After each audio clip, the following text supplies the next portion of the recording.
ये संभल के पूरे हिंदुस्तान में जहाँ जहाँ पत्थर मारोगे। अभी मजा आएगा ना भिड़ो। ओए होए होए होए होए, नटराज की पेंसिल, ये क्या लिख रखा है आपने? ये क्या लिख रखा है सर के ऊपर? ये क्या लिखा हुआ है? कट्टा कट्टा कट्टर हिंदू। अच्छा, कट्टा ये बीच में बना रखा है आपने। वे बेटा थोड़ा सा काजू बादाम खा, जब जाके कट्टर हिंदू बनी हो। पहले इंसान बन जा, फिर हिंदुस्तानी बन जा, फिर कट्टर हिंदू बनी हो। ये बड़ी अच्छी बात कही आप। पहले तो सभी सनातनियों और कट्टर हिंदुओं को मेरा जय श्री राम। मेरा नाम कृष्णा राज कट्टर हिंदू है। अच्छा, ठीक है। मुसलमान सिख ईसाइयों को सिर्फ जात पात की करो विदाई, हिंदू हिंदू भाई भाई। काहे का सिर्फ भारत में हिंदू मुस्लिम भाई भाई, बांग्लादेश में हिंदू भाई क्या बेचारा हो गया? ठीक है। हिंदुओं को काटा जा रहा है, मारा जा रहा है, क्यों कोई नहीं बोल रहा है? एक भी नेता क्यों नहीं बोलने आ रहा है? बात हुई नहीं भाई, सीधे बांग्लादेश पहुंच गए। फ्लाइट का टिकट कौन दिया था? अच्छा लगता है जी, तो फिर भारत में सिर्फ हिंदू मुस्लिम भाई भाई होगा क्या? ये सर पे जो लिखवाया, ये क्या लिखवाया? जी, कट्टर हिंदू है। और ये बीच में क्या है? जी, हमारे छत्रपति शिवाजी महाराज का तलवार है। बीच में शाबाश बेटा, बहुत बढ़िया। थोड़ा सा जूम करके दिखाइए इनके चेहरे पे, इधर थोड़ा घुमाइए चेहरा, ये दिखाइए कट्टर लिखा हुआ है, दूसरे तरफ हिंदू लिखा है। दिखाइए इस तरफ। जी बिल्कुल, इस तरफ दिखाइए। और ये बीच में जो है तलवार है। एक मिनट भाई, एक मिनट बात करने दो। देखिए संभल, बोलने दे, तकलीफ हुआ है बेचारे को। बोल बोल। तलवार छत्रपति शिवाजी महाराज का है हमारा। आज के औरंगजेब और बाबर जो हमारे भारत में पढ़ रहे हैं, उसके लिए ये तलवार है। जी बिल्कुल। अच्छा लगता है। एक बात बताइए, संभल में इतनी बड़ी घटना हो गई, किस तरह देखते हैं आप? जी, संभल में जो हुआ वो बिल्कुल अच्छा हुआ। दंगाइयों के साथ ऐसा ही होना चाहिए। ये संभल के पूरे हिंदुस्तान में जहाँ जहाँ पत्थर मारोगे। ओए होए होए होए होए, नटराज की पेंसिल, ये क्या लिख रखा है आपने? ये क्या लिख रखा है सर के ऊपर? ये क्या लिखा हुआ है? कट्टा कट्टा कट्टर हिंदू।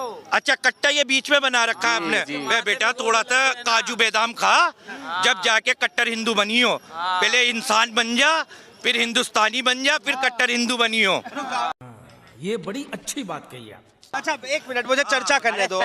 शरीर देख के हल्के में मत लेना, शरीर देख के हल्के मत लेना। हल्के में तो हम क्या बोल रहे हो? क्या बोल रहे हो? क्या बोल रहे हो? बताओ। हमारे मोदी जी बहुत अच्छे इंसान है, बताओ। जी, आप सवाल क्या कर रहे हो? सवाल ये पूछ रहा था कि संभल में जो घटना हुई, आप तो कट्टर हिंदू है, किस तरह देखते हैं आप? जी, अगर दंगा करोगे, पत्थर चलाओगे, अच्छा, तो क्या होगा फिर?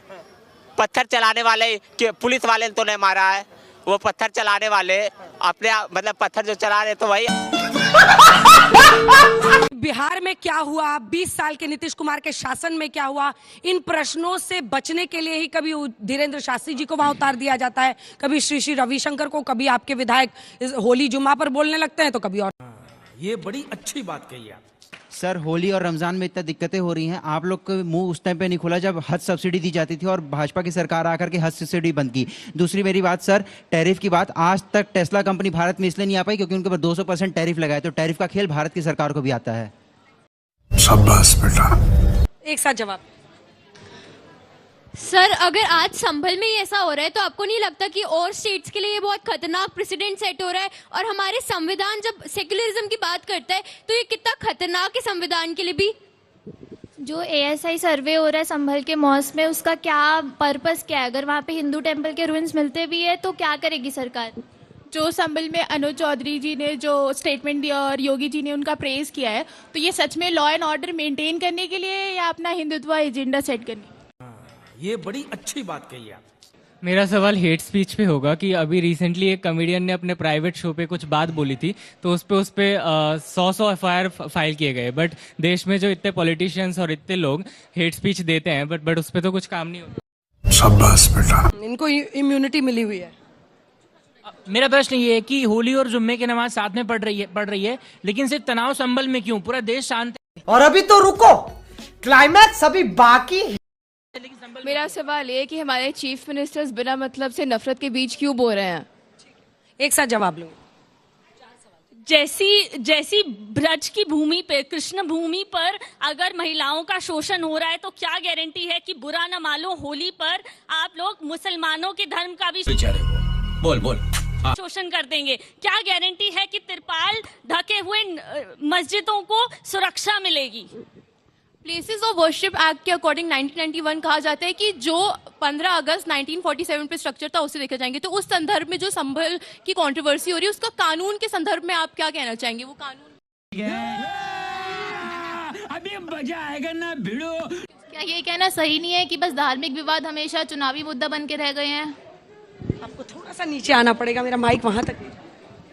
If India is a secular country और जुम्मे के दिन होली है तो ये कम्युनल हार्मनी इंक्रीज करने के लिए भी तो यूज़ किया जा सकता है ना। Why is this a Hindu Muslim issue? शाबाश बेटा। हमारी गवर्नमेंट सेंसरशिप एक्ट प्रमोट करने को बोलती है लेकिन वो विधायकों पे क्यों लागू नहीं होता? जबकि बहुत अच्छी बात है। जल्दी सबसे ज्यादा सवाल आपसे आए हैं, आप जवाब दीजिए। अभी मजा आएगा ना भिड़ो। उन लोगों का ये पूछना है कि संभल को लेकर जो ये बवाल जो नई हिंदुत्व की प्रयोगशाला बनी है, करिएगा क्या सर्वे कराकर? बिल्कुल, आपने बिल्कुल सही कहा। ये हिंदुत्व की प्रयोगशाला नहीं, संविधान के लिए खतरनाक प्रयोगशाला बनी है। क्या? जो स्ट्रक्चर एएसआई प्रोटेक्टेड मॉन्यूमेंट था उसमें सरकार नहीं जा सकती, यानी सरकारी एजेंसी जिसकी मालिक है सरकार उसमें नहीं जा सकती। अच्छा, ठीक है।